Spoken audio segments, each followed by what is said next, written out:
Magandang patanghali po. A'udhu billahi minasyaitanir rajim. Bismillahirrahmanirrahim. Alhamdulillah rabbil alamin. Ah,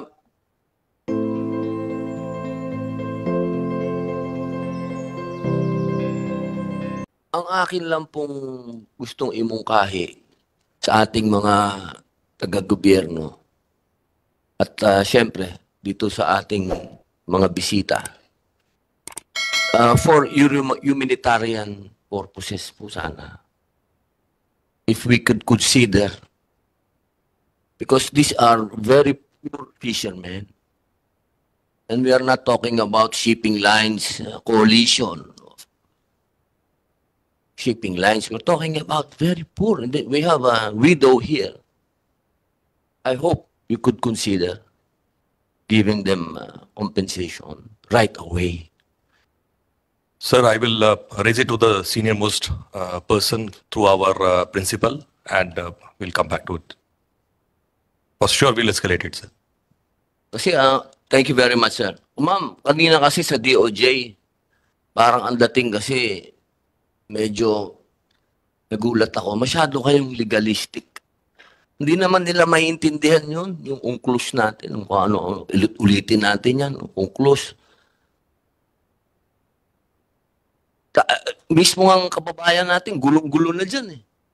Hindi natin maipaliwanag kung ano yung sovereignty, ano ba yung sovereign rights. O, ngayon, sabi natin, sinasabi ng PCG, i-easy natin. Tapos sasabihin nyo, wala naman tayong karapatan doon. Kasi ang gulo. Naguguluhan yung tao. Ang naiintindihan lang ng tao dito, namatayan sila. Nasaktan sila. Nasira yung kanilang... Kasi sasabihin natin kanina, may collision eh, nagkabanggaan eh. Hindi natin alam kung sino may... Hindi naman natin na kailangan pong... Ano, ako mismo, nakasubok akong maglayag. Nag-voyage ako dyan, I experienced. I went there 7 days in those seas.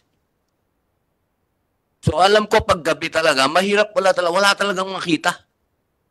Kahit sinasabi ng PCG na may lookout, ako mismo, nandun ako, pag madilim na, wala ka na talagang makita. Kailangan nga patayin yung ilaw sa loob ng bridge eh, para makita mo yung nasa labas eh. Tapos yung pinakita natin na tanker, nakita nyo naman kung nasan yung bridge no, nasa likod. Wala doon sa harap.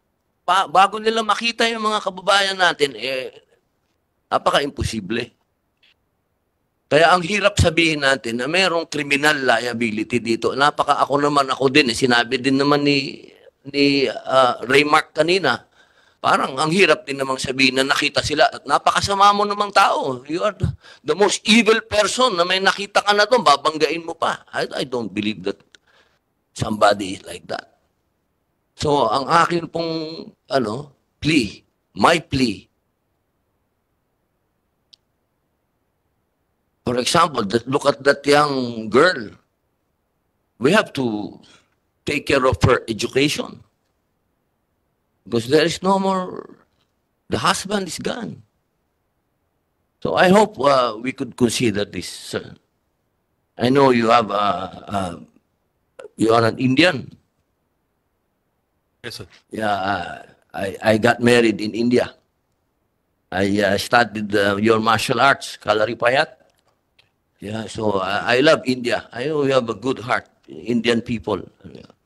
I hope you could talk to your bosses. And Sir, for sure, we have been cooperating with all the investigation. We will definitely continue to do so. We will abide by whatever is the findings. And being a manning agent, whatever is possible for our side, we'll definitely raise it to our principals. I hope we will not wait for the findings because that will take years. What I'm asking, brother, is for humanitarian reason. Your Honor, for sure, we will. Yeah, I will escalate to the best of my ability, sir. Definitely, I agree with Senator Pimentel that this is an accident. But of course, if there's an accident and this is the aggrieved, we have to, be considerate. These are very poor people. No, and we have this dispute in our seas. So they are very confused where to fish now. We're talking about the Scarborough Shoal, and they cannot go there because it's a disputed seas. So they go very far. So imagine 190 nautical miles. They don't know where to go anymore. That is the fact. And this is we have a freedom of navigation there, so we have big ships passing there. And to tell you the truth, we are not the fishermen are not technologically advanced. They don't even have radios. They don't even have radars. So I hope you can consider. Sir, ano po tayo? Tulungan niyo po yung kababayan natin. Hindi naman puro, lagi na lang legal tayo. Lahat ng bagsakan natin, legal.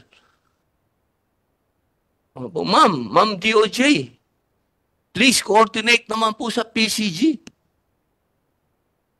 Ano po, ano naman po siguro? Ilan pong anak ninyo, Ma'am Eileen? Opo, 3 bale. Tapos, yung ibang namatay, marami din anak.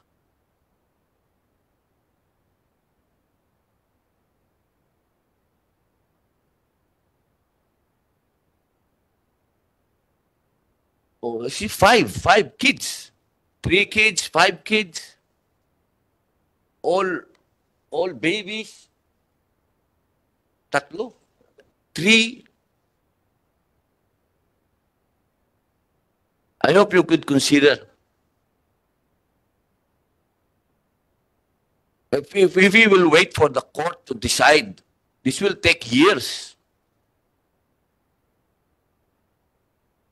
The collision is about a big ship and a very obsolete fishing vessel.